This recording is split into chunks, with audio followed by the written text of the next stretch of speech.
Good evening. I hope you guys are staying safe at home. So, firstly, a very happy Teachers' Day to all the wonderful and lovely teachers out there who put in so much effort and hard work to bring the best out of us. And it can never be repaid, but we are forever grateful to all the teachers for making us better individuals. So let me start by introducing myself. My name is Saloni Bisht. I study in BBM Global at Perangudi, Chennai, and I'm a class 12 psychology student. So apart from the textbooks, also I have done a lot of research and in-depth case analysis that has given me a lot of insight into this subject and in understanding human behavior and mind. So today I am here to express my views and opinions on two very critical topics, depression and suicide prevention. So I stay very eager to, spread awareness about mental health because I feel it is a necessity, especially in India. So I have also given a lot of speeches on anxiety and depression at school level, and I had been searching for a bigger platform, and I would like to thank Dr. Harish Rawat for giving me this opportunity. So let's get started. I hope you guys will like this session. And whatever I will be talking in today's session will be in reference to India and the Indian society. So as I mentioned that we will be talking about depression and suicide prevention. So let's start by understanding a very basic question as to why people commit suicide. So we need to understand that suicide is not a sudden step. Okay, it is a result of a lot of negative thoughts from a lot of negative emotions that has occurred to you. And the last negative event is usually the trigger after which you feel that your mind and your body cannot handle more pressure, cannot take in more stress, and you feel that the best way to escape from this is to end your life. Now, it can be due to various reasons. It could be domestic violence, it could be poverty, it could be unemployment, or various emotional problems, educational problems, and a lot of events. So, now, as I told you, it is a result of the negative thoughts. Now, from where do these negative thoughts originate? So India में इसका सबसे बड़ा and obvious answer is the cut throat competition क्योंकि India की population बहुत ज़्यादा है and the opportunities are comparatively very less. तो हम एक एग्जांपल ही ले लेते हैं जैसे NEET. So last year in the competitive exam NEET, there were 12 lakh students who appeared for it. And out of those 12 lakh students, only 8 lakh students cleared it. So now if you are not one of those 8 lakh people who cleared it, it is very obvious that you would, get negative thoughts and you will start self-doubting. You will doubt your preparation, you will doubt your competencies, your capabilities, abilities. Similarly, if you've gone for a job interview, तो एक job interview के लिए 40-50 लोग interview देने आते हैं but at the end of the day only one person gets selected. And again, if you are not that one person, it is very common that you would have negative thoughts because you did not get selected. You'll start self doubting, you'll be low on motivation, low self confidence, low self esteem. So it is very important that at this time itself, we divert our attention from these negative thoughts. Because if we don't, then one negative thought is going to lead to another negative thought. And then we might enter into this vicious cycle. And then coming out of that cycle would be very hard. So one negative thought can shut down your system for 21 minutes. So if you get into this cycle of negative thoughts, you can imagine that it's going to slow down everything. It'll slow down your thinking capacity, your memory procedures, and it might even start affecting you physically. It can slow down your metabolism. So now, as I told you guys that you need to divert your attention. Now, what exactly do I mean by diverting attention? Okay, I do not mean suppressing or repressing those emotions. You need to vent out those emotions. Now, what is venting out? You need to take those emotions outside your system. Okay, you need to express your feelings. And how can you do that? You can talk to a family member of yours, a close friend. Okay, you can talk to them.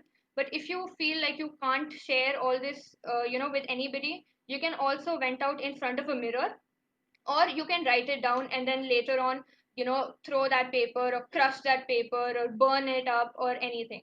but the basic concept is to vent out and take those emotions outside your body. Now, what will happen if you don't vent it out? So I'm sure most of you are aware of the conscious mind कि आपके दिमाग में क्या चल रहा है. But there's also a subconscious mind, which is basically the reservoir of all these repressed emotions and all these negative emotions that you have. But जो हमारा सबकॉन्शियस होता है उसकी इतनी कैपेसिटी नहीं होती कि वो पूरी हमारी लाइफ टाइम की जो रिप्रेस्ड इमोशंस और अनफुलफिल्ड डिजायर्स होती हैं तो वो उसको कैद करके रखे. So as it keeps building up, तो एक पॉइंट ऐसा आता है जहाँ पे आपका सबकॉन्शियस भर जाता है, and then it starts finding ways to express those emotions. Now that expression can take place either through dreams और it will come out in unexpected ways. For example, अगर आपके साथ कोई इंसिडेंट हुआ और आपको गुस्सा आ गया, बट आपने बहुत ही ज़्यादा ओवर रिएक्ट कर दिया और किसी भी दूसरे इंसान को बहुत ज़्यादा डांट दिया, and then when people come and ask you कि why you over reacted, you have no answer for it. Even you yourself, you don't know why you overreacted so much. So that is just an it's coming from your subconscious. And so whenever people do certain things and then they tell कि मेरे को नहीं पता कि मैंने ये क्यों किया, या I don't know why I said that. It's just a repressed emotion or a repressed feeling that's expressing itself. So now, when we don't vent out, तो अगर आपके साथ कोई negative event हुआ और आपको you're very hurt and आपको बहुत ही दुख हुआ उस event से, and if you don't vent it out, तो you are just increasing negativity inside you. तो जैसे जैसे वो उसकी इंटेंसिटी बढ़ती जाएगी and then you will get very negative inside you because you are not expressing it. तो आपके अंदर जो है वो नेगेटिविटी बढ़ती जाएगी and then slowly slowly it will lead to depression because you're not expressing your views and you yourself are so engaged in your negative thoughts and negativity that it might lead to depression. Now what exactly is depression? मतलब आज के time में बहुत ही commonly ये word use होने लग गया है. For example, if you have in offices, if you have continuous meetings and you have deadlines to meet, so very commonly people tell you, oh, this is so depressing. Or if you have exams, so very common statement that people make these days. But this is not what is depression. Depression is when you lose interest in most of your activities, okay, when it starts disrupting your normal functioning, when you're not able to follow your routine and work according to it, is when you can call yourself depressed. Along with this, if you have a change in body weight, okay, your inability to think clearly, if you have constant sleep problems, if you have tiredness, along with this, if you have feelings of guilt or feelings of hopelessness, then you are into depression. And these thoughts can also lead to suicidal thoughts. So we need to make sure that we don't get very negative. Now, let me just narrate a small incident to you guys for understanding depression better. And this is a real story.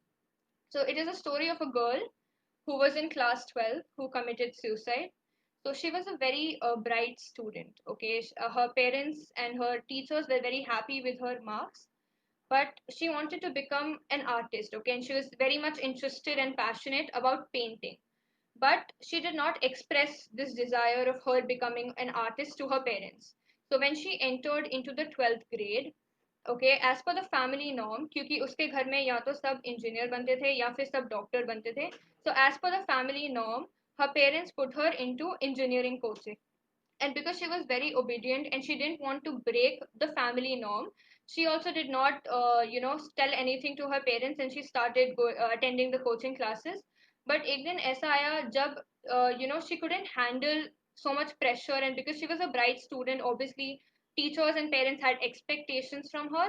So there was this point where she got so pressurized and she got so stressed out that she finally committed suicide. And before that उसने एक suicide note छोड़ा जिसमें उसने सिर्फ apologies लिखी थी अपनी parents के लिए कि I am sorry I couldn't B that successful engineer daughter that you wanted. And she even apologized to her coaching institute and the school teachers. So now, who do you think we can blame for this suicide? Who is responsible for this suicide? Is it the girl herself because she did not communicate it with her parents?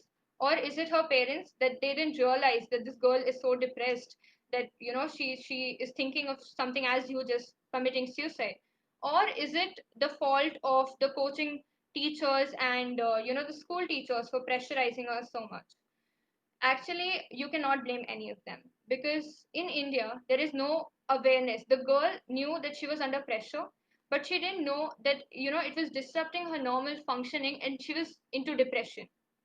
Similarly, even her parents were not aware, because if you're giving such competitive exams, you need some amount of pressure, right? So they thought that this amount of pressure is normal in any student's life who is wanting to clear a competitive exam. Similarly, even the coaching institute and the school teachers were not aware as to how much should we pressurize the child so that he takes it in a good sense. Because see, stress, I know, is negatively, I mean, is always seen in a negative sense, but not all stresses are bad. So there is something called the eustress. Okay, it is the good stress that you need for functioning properly. Only if you have that amount of stress, you will be able to excel. But the moment that you stress becomes a distress, that is when the problem starts. That is when you won't be able to cope up with the challenges, cope up with the problems, and आपको बहुत ही छोटी छोटी चीजें भी बहुत ही बड़ी लगने लग जाएंगी. So that is when you need help. Now, how can we help such people who are in depression, or if you are in depression, or if you see somebody on the verge of going into depression, how can you help them out? So first is obviously creating awareness. As I told you guys, it is very important that people know all this good stress and bad stress and the correct amount of pressure. Second is we need to make a non-judgmental society, because in our country it's very common. The most common dialogue is, "अरे ये मत करो, लोग क्या कहेंगे," right? So it's more than what we want. We have to think of the external people as to how they would validate us doing anything. So I think we need to stop passing judgments and let people do whatever they want to. Because nobody speaks up. Nobody wants to express their emotions or their thoughts because they're constantly in the fear of being judged. तो एक बार हम non judgemental हो जाएं और अगर दूसरे लोगों को पता चले कि they can share anything with us without being judged, that is when they will start expressing their emotions freely. And this is called the unconditional positive regard that I think every person should have, so that people can come to you and express themselves freely, and no matter what, you don't judge them for what they're telling to you. Next is when you are in depression, so there's a lot of potential energy inside you because you're very low on motivation and you're not doing anything. So there's a lot of potential energy inside you. So you need to channelize that energy in the right direction. So what you can do is you can take up a new hobby. If there's something that you've always wanted to do, you can probably join those classes. Or if you don't want to go out, you can, there are certain hobbies that you can start at home itself, like gardening or cooking or music, dance, right? All these things you can do at home. So you'll be channelizing your energy in the right direction. Next is you should try engaging yourself into social activities. You can visit an orphanage, you can visit an old age home, or you can go out and feed the stray dogs. You can even adopt few dogs and they'll definitely lift up your mood. Next is you can explore your social life. So you can search your friends, school friends and college friends on Facebook, Instagram, or wherever, and get in touch with them. Because I think most of us, actually not even most of us, I think every one of us have a lot of fun memories connected to school and college, right? Because as they say, school days are golden days. So you can connect to one of your school friends or college friends and talk to them, and relive your past, relive your happy memories, and think about them, talk about them. That will definitely lift up your mood. Next is also you can also engage in self care activities, right? When you're depressed, take care of yourself, take care of your health. You can take care of your skin, take care of your hair, and you can work more on fitness. Or you can also start home decor, like you take up a particular corner of your house one day and you decorate it, because it'll even change your perspective, and it'll give you new insights. Next is train your subconscious mind. So as I discussed about the subconscious mind, so it has a very major role to play in mental health. So if you train your subconscious to never get negative, it will also help you get out of depression. Now, what are few techniques that you can use?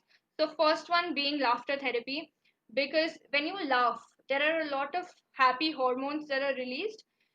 With that, the message that goes to your subconscious is, okay, I am laughing, which means I am happy, so it's a positive feeling, right? Next technique is the counter technique.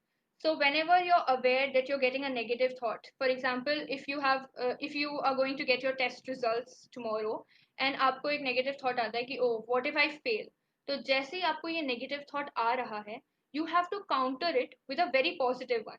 So आप boldly बोल सकते हैं कि नहीं, I will score really good marks. So when you make that statement, the message to your subconscious is, okay, she is confident, which is again associated to positivity, right? The third technique is yoga, because yoga has a lot of calming effects and it's very peaceful, right? So when you are calm and you're not anxious and you're not nervous, so that also sends a positive message to your subconscious, and then you can stop yourself from getting into depression. Now these were few techniques that you can use on yourself, or you can tell other people if you see them on the verge of getting into depression. But now talking about suicide. So if you see somebody who is very depressed, and you think that he or she might consider committing suicide, what you can do then? So a lot of people think that suicides are not preventable because it's a individual act. But now recent studies have shown that even though it is an individual act, there are a lot of social factors that influence it, which makes it preventable. So, suicide prevention starts with understanding, recognizing the warning signs, and taking them seriously. So, in India, these warning signs are not taken seriously. And they are overlooked. Again, why? Because there is no awareness. I mean, अगर मैं आप लोगों से पूछूं कि do you guys know what warning signs a person who is considering suicide would give? I'm sure very few would know answers to this, right? So let me tell you few warning signs of a person who's going to commit suicide is if he's talking a lot about harming himself or killing himself, or he's seeking out things that would help him in committing suicide, say weapons, poison or drugs. So this also comes under a warning sign. So a more subtle but equally dangerous warning sign is feelings of hopelessness. So studies have shown that if you feel hopeless, it can also mean that you are considering suicide, because when you have suicidal thoughts, you feel like you're a burden to your parents, you're a burden to the society. So that also is a warning sign. Along with this, increased drug or alcohol abuse, depression, withdrawal from your friends, family and community also come under warning signs. So, according to the World Health Organization, around 1 million people every year in India die by committing suicide.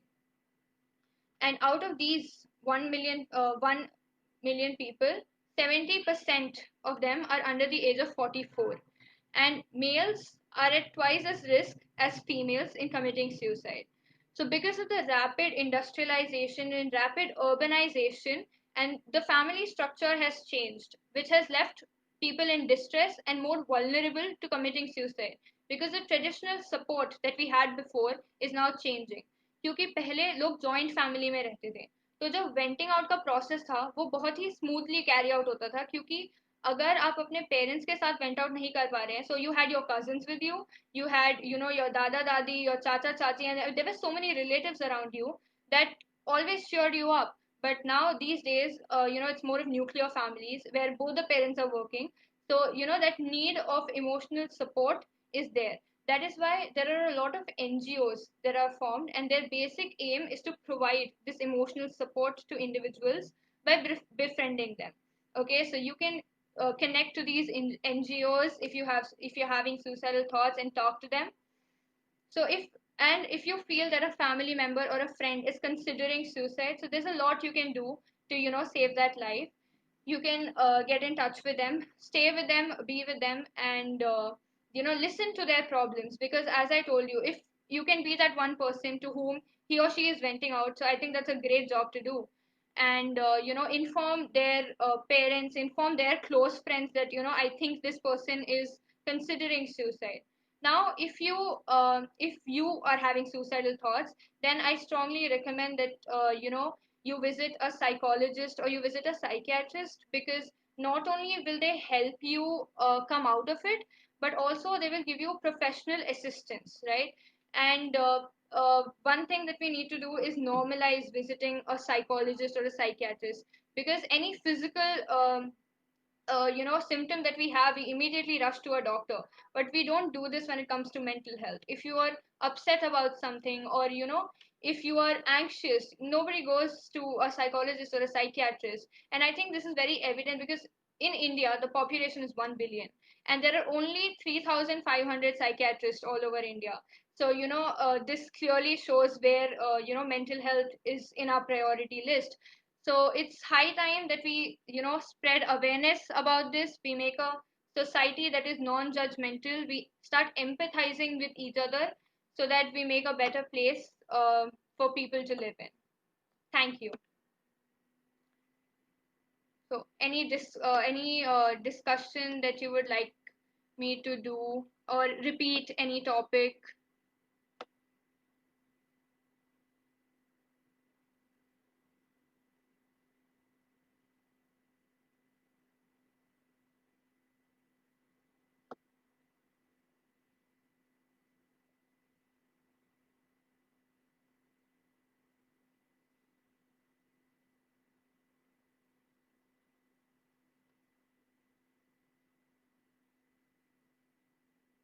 Okay, so I think that's it. Thank you so much for attending this live session.